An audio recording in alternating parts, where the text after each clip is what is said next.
Hello and welcome to Rev Sports. I'm Gargi Raut, and joining me for this show is Ishan Shahane and Atreo from Bangalore. Atreo, first of all, right over to you. Day three of the Test match between India and New Zealand. But tell us about the weather first. First, that's been the biggest concern for both the teams. But what is the weather looking like right now? See, yesterday at around the same time, it was dark and gloomy. Today, it's completely different. The sun has come out. It's quite bright and sunny, and we can see a lot of blue sky. That is something that we had not seen after landing in Bangalore on Monday. So it's looking a lot better. I mean, I'm sure that the play will start on time, and which is 9:15. And but the I mean, there is a little bit of doubt, which is that rain is forecast 2 p.m. onwards. Having said that, let me tell you that the forecast was the same yesterday as well. Let me say rain was predicted from 2 p.m., 3 p.m. around that period.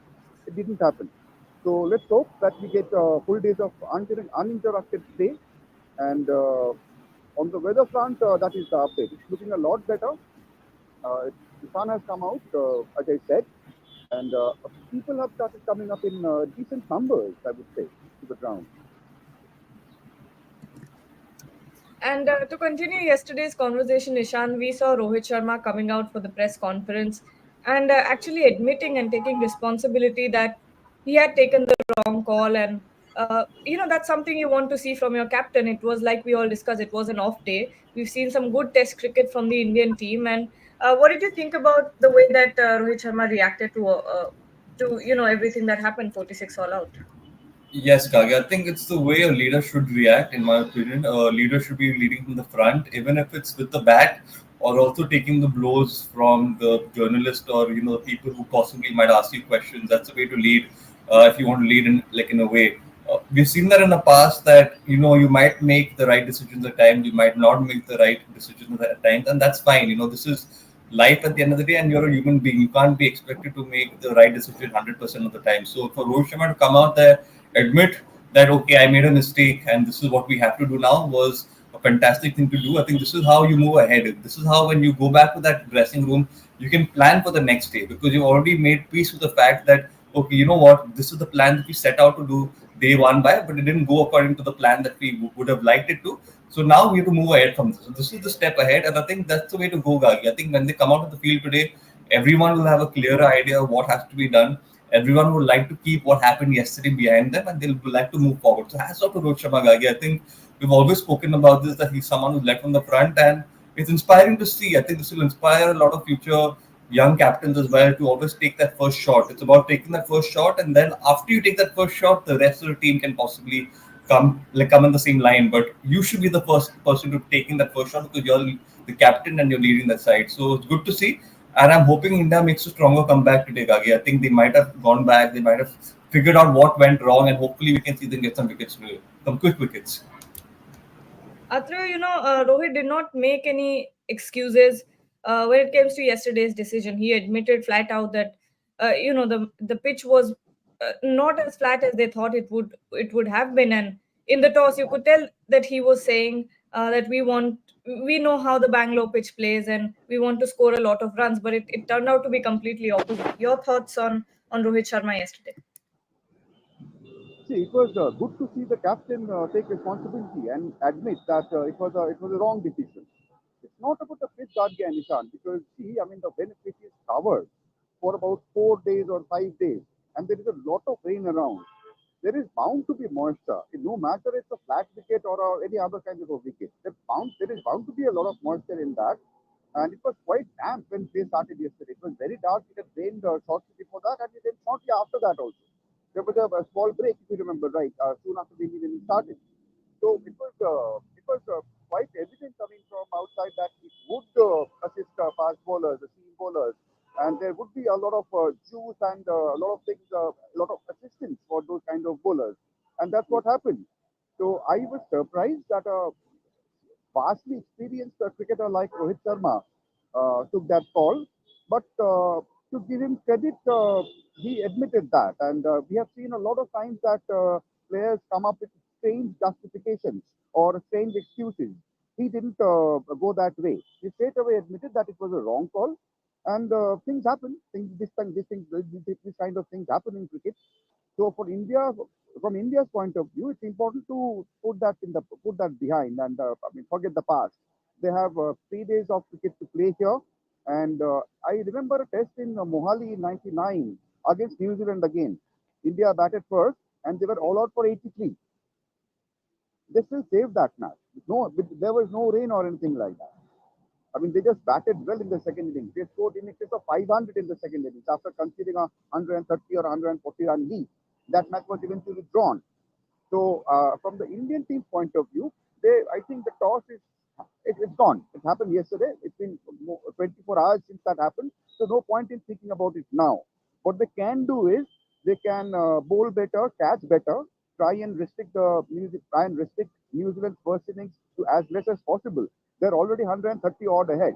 Even if they score 100 more, they will be having a potentially match-winning lead.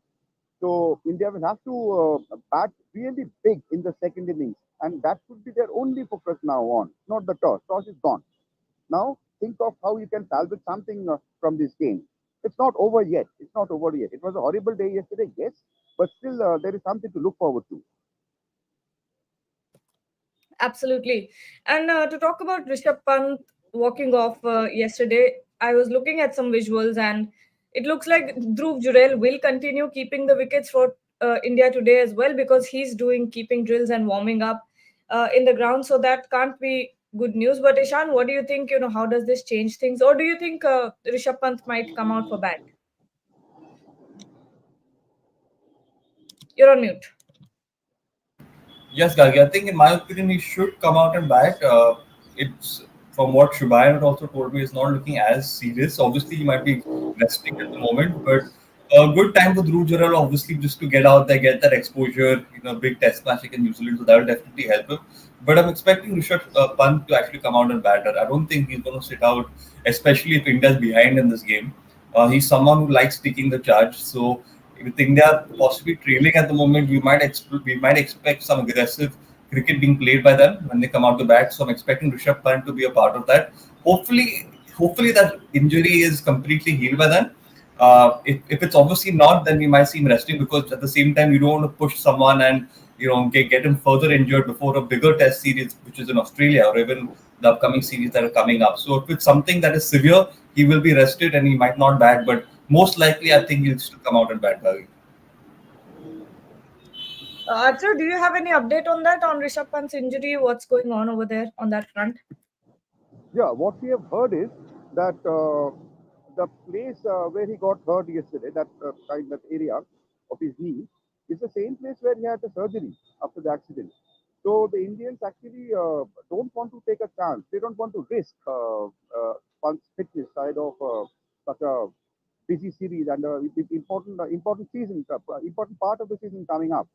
So I think it's a more of a precautionary measure than anything more than that. I don't. There have been no indication yet that it's a very serious injury. Again, it's a fresh injury or which is going to sideline him for a while. We haven't heard anything like that.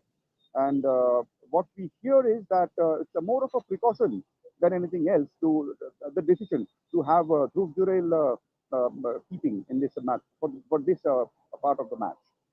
And I expect him to bat. I mean, they haven't said anything that he won't be available or anything like that. That hasn't been communicated yet. So I expect him to take part in this test match going forward.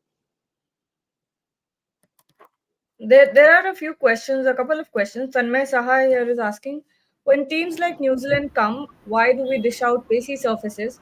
Dish out a ranked turner, come on, New Zealand. Play and beat us in ranked turners if you can. For these reasons only, India need proper test venues. But Ishan, what we saw yesterday, it Hmm. was similar, not a ranked turner, but very challenging conditions. So is this really true when it comes to I it? mean, I get where Tanmay is coming from here, but what Tanmay has to understand is that we should be beating any side on any sort of wicket. It does not have to mean that just because it's a spin friendly wicket, we should be able to beat them. The side should be evolved enough and developed enough, which I feel that they have over the years to beat a side on any particular wicket. If you want to go to Australia and win, how are we going to do that? They're not going to make spin friendly wickets out there. They're going to have fast wickets. So obviously, these are excuses in a way, Gagi, I feel. Obviously there could have been smarter decisions when they prepared that pitch, but that's okay. At times even it might not be the best pitch for you to possibly bat or bowl on, but the decision of possibly batting first was the wrong one here. If they went out to bowl, then suddenly everyone would have been like, "Wow, what a great decision! We managed bowling using like the side out for so little runs." So I feel it's not really the pitch; it's the excuses that matter here. India should be a side that should be willing to beat any team on any surface, and that should be the goal, especially with the WTC coming up. It's unfortunate what happened yesterday, but I think we all have to move on from that. And hopefully, like we've been mentioning, they can make a stronger comeback today. Atra, similar question here posed by Shubham Sharma. He's asking why did India give this seam-friendly pitch to New Zealand? When India goes to New Zealand, they welcome us with green mambas, not dish out raging turners. Losing to Australia is fine; they are better, but New Zealand is unacceptable. Your thoughts on this, Atra? See, as we said earlier, I don't think this was a team-friendly pitch by design. I mean, it was nobody prepared a team-friendly wicket here. And if you look at the composition of the Indian side, I mean, if you look at the Indian squad, not only just 11, they had more spinners than pacers in the squad. Even in the 11, they have more spinners than pacers. So India did expect some assistance for their spinners from this pitch. It helped the fast bowlers yesterday entirely because of the weather, completely because of the rain. I mean, as we said earlier, and let me just clarify this to this gentleman who was asking this question, that see, I mean, when a pitch is covered, or when a pitch lies covered for 4 or 5 days, there is a lot of sweating, what we call sweating on the surface. It becomes damp, and that is when the ball starts behaving awkwardly. Plus, when play started yesterday, it was completely overcast. There was a lot of moisture around, and the New Zealand bowlers kept the ball in the right areas. They didn't really, didn't really do anything special. I mean, they kept the ball in the right areas, and the conditions, the pitch, the surface, behaved did the rest. It was not as if the pitch curator over here or Indian think tank, they deliberately rolled out a surface which would help the faster bowlers. It happened completely because of the weather. And as I said, that presence of three spinners in the Indian 11 suggests that they were expecting actually something for the spinners from this pitch. I hope that explains his question. Yeah. And I wanted to get your opinion before we wrap the show on Akashdeep not being included in the side. Do you think, looking back now, was it the right decision? Ishan, Atrev, Ishan, you go first. Tell us about what you think.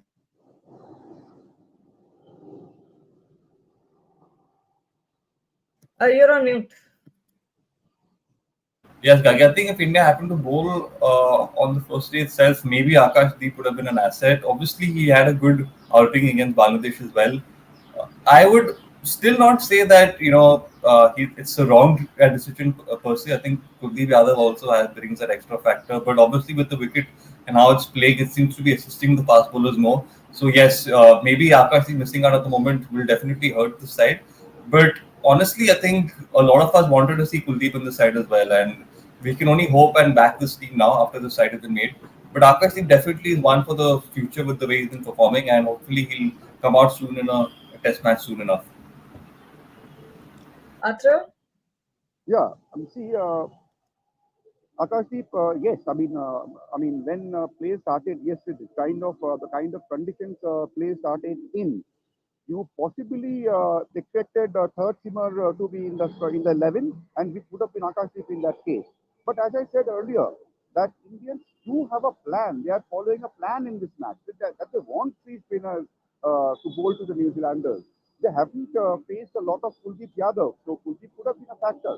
I mean, so it didn't happen yesterday, but Indians definitely had a plan that they wanted a spin-heavy attack against this set of New Zealanders.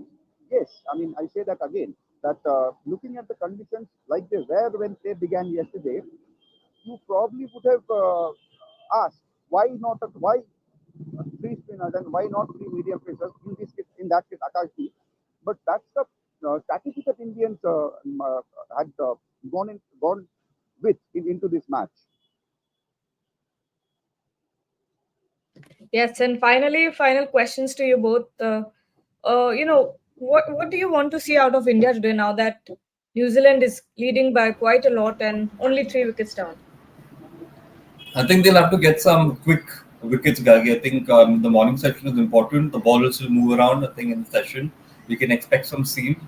So no better chance and opportunity for India to strike hard. We can't let a partnership settle here. Getting early wickets is the key, and then again I think when they come out to bat, we can expect some quick runs. In my opinion, obviously they'll have that mental block of being bundled out for just 46, but I still feel they'll come out with a positive intent. That should at least be the goal.